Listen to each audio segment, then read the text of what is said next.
Hai, Assalamualaikum. Anda bersama saya Farah untuk Minggu Aman sekali ini. Dan jom kita lihat apakah berita dari dalam dan luar negara yang menarik sepanjang minggu lalu.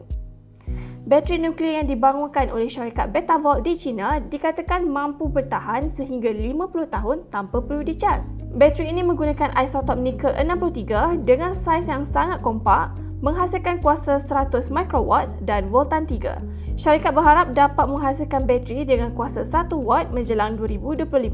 Meskipun bateri nuklear telah wujud sejak 1914, versi terkini menggunakan partikel beta untuk menghasilkan kuasa elektrik. Betavolt juga menyatakan bahawa bateri mereka dapat mengubah industri telefon pintar dan drone dengan menawarkan ketahanan bateri tanpa perlu dicas. Ciri tersebut membolehkan peranti untuk terus berfungsi selama-lamanya.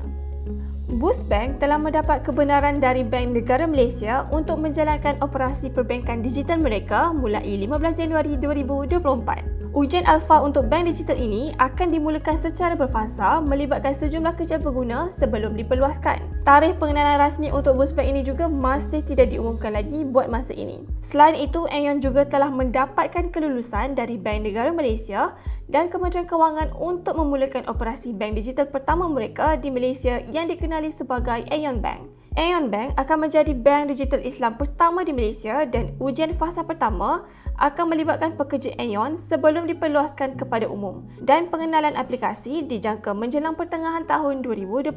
Honda telah memperkenalkan penjenamaan melalui pengenalan logo baru mereka di mana ia akan digunakan pada kenderaan elektrik generasi baru keluaran mereka. Elemen logo sedia ada masih dikekalkan tetapi membuang kotak yang meliputi logo H seperti sebelum ini.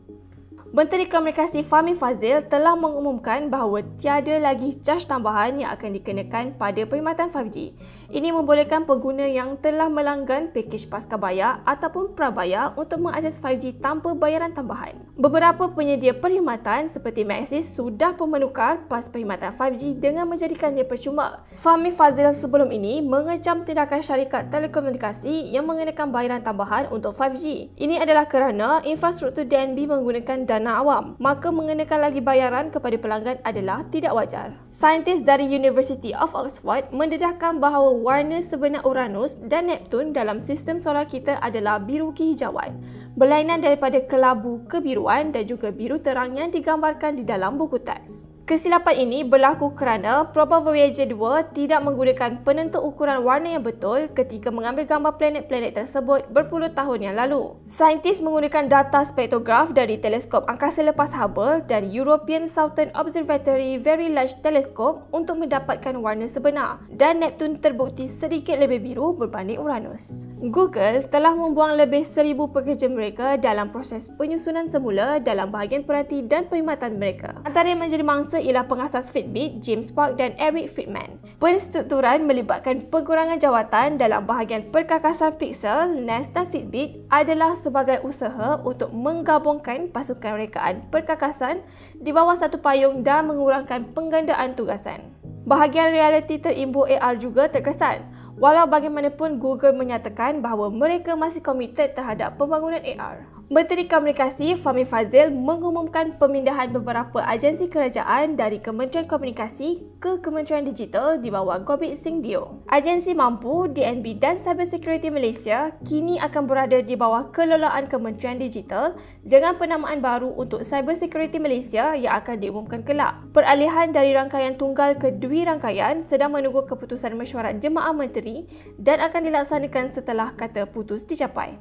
Selain itu, MIMOS dipindahkan semula kepada MOSTI, tetapi projek My Digital akan tetap berada di bawah Jabatan Perdana Menteri tetapi dijangka akan dipindahkan kepada Kementerian Digital pada masa akan datang. Kementerian Komunikasi mengumumkan fokus mereka untuk mencapai 100% liputan rangkaian 5G di semua Institut Pengajian Tinggi Awam (IPTA) pada tahun 2024. Perkara ini untuk membolehkan para pelajar di Universiti Awam menikmati rangkaian telekomunikasi generasi baharu. Perkongsian ini hadir selepas pengumuman kadar liputan rangkaian 5G telah mencapai 80.2% di kawasan berpenduduk di Malaysia. Dengan asas 5G diharapkan akan terjadi perubahan signifikan dalam penggunaan telekomunikasi harian dan penerapan ini di universiti juga dijangka akan dapat membuka peluang untuk pelbagai kajian baru. Bangunan Merdeka 118 yang telah dibuka secara rasminya oleh Yang di-Pertuan Agong Al-Sultan Abdullah Riayatuddin Al-Mustafa Billah Shah pada 10 Januari 2024. Kini merupakan bangunan kedua tertinggi di dunia dengan ketinggian 678.9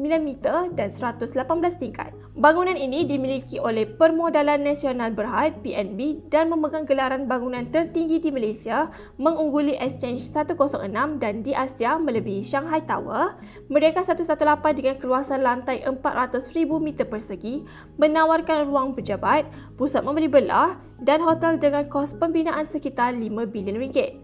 Inspirasi reka bentuknya diambil dari tubuh Tunku Abdul Rahman ketika melakukan deklamasi kemerdekaan Tanah Melayu pada 31 Ogos 1957. MSI mengumumkan konsol gaming muda alih pertamanya melalui MSI Claw di pentas CES 2024. Ia menampilkan reka bentuk yang sama seperti diperlihatkan sebelum ini, di mana terdapat 2 butang analog dilengkapi lampu RGB berwarna-warni, 4 butang pemuka, 1 butang D-pad dan pembesar suara di bahagian hadapan. Turut disertakan ialah sistem penyejuk MSI Cooler Boost Hyperflow yang berguna untuk aliran haba yang baik. Untuk spesifikasi yang lebih terperinci, anda boleh melakukan pembacaan penuh di laman web rasmi Amans. Dan sekian sahaja untuk berita Mingguan Aman kali ini. Semoga kita berjumpa lagi pada Mingguan Aman yang akan datang. Bye!